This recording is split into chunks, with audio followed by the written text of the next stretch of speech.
Sa Filipino pa namin ma-e-experience, SB19's Justin, nagkwento ng hindi komportableng insidente sa LA Airport. Hindi naging puro excitement ang biyahe ng SB19 patungong United States para sa kanilang makasaysayang pagganap sa Lollapalooza 2026.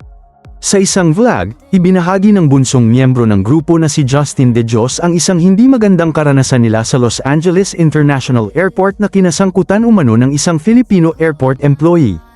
Ayon kay Justin, naghihintay noon ang mga miyembro ng SB19 ng kanilang mga bagahe nang may isang matandang Filipina na lumapit sa kanila para magpa-picture.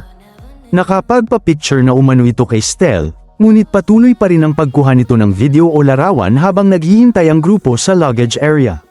Dahil nasa proseso pa sila ng pagkuha ng kanilang mga gamit at nais nilang maiwasan ang anumang commotion, maayos umanong nilapitan ng kanilang manager na si Lea Gonzalez ang babae at hiniling na maaari na lamang silang magpicture muli kapag nakuha na nila ang lahat ng kanilang luggage. Ayon kay Justin, wala naman umanong masamang intensyon ang kanilang manager at sa katunayan ay pumayag naman ang fan sa kanilang pakiusap. Ngunit dito umano nagsimula ang hindi inaasahang komprontasyon. May isang Filipino airport worker umanong nakarinig sa sinabi ni Lea at nilapitan ang manager. Kwento ni Justin, tinanong umano nito ang pangalan ni Lea bago siya sabihang, "Saplada ka, ha?" Nagulat si Justin sa reaksyon ng lalaki dahil para sa kanya, maayos at magalang naman ang pakikipag-usap ng kanilang manager. Mas lalong naging hindi komportable ang sitwasyon nang umano'y magpatuloy ang lalaki sa pagbibigay ng mga komento tungkol sa grupo at sa kanilang pakikitungo sa mga fans. Ayon sa kwento ni Justin, ipinagmamalaki rin umano ng airport employee ang mga naging encounters niya sa iba pang celebrities, kabilang sina Piolo Pascual at Gary Valenciano, habang sinasabing hindi pa raw gaanong sikat ang SB19 ngunit tila hindi na nagpapakuha ng larawan. Hindi raw nakipagtalo ang alinman sa mga miyembro ng SB19. Sa halip, sinabi ni Justin na pinakinggan niya muna ang lalaki at pinag-isipan kung paano niya ito kakausapin kung kinakailangan.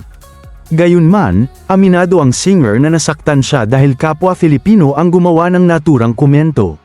Based sa mga pastors naman namin, hindi naman ganoon yung na-experience namin. Pero, like sa Filipino pa talaga namin may experience yung ganon, pahayag ni Justin. Nangyari ang insidente bago tumuloy ang SB19 sa Chicago para sa Lollapalooza, kung saan gumawa sila ng kasaysayan bilang unang homegrown Filipino act na nagtanghal sa naturang International Music Festival.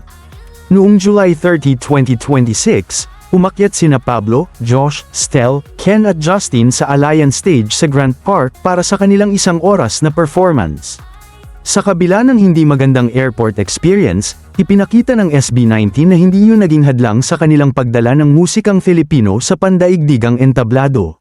Sa huli, ang kwento ni Justin ay muling nagbukas ng diskusyon tungkol sa respeto, boundaries, at tamang pakikitungo sa mga artista, kahit pa kapwa Pilipino ang nagkikita sa ibang bansa.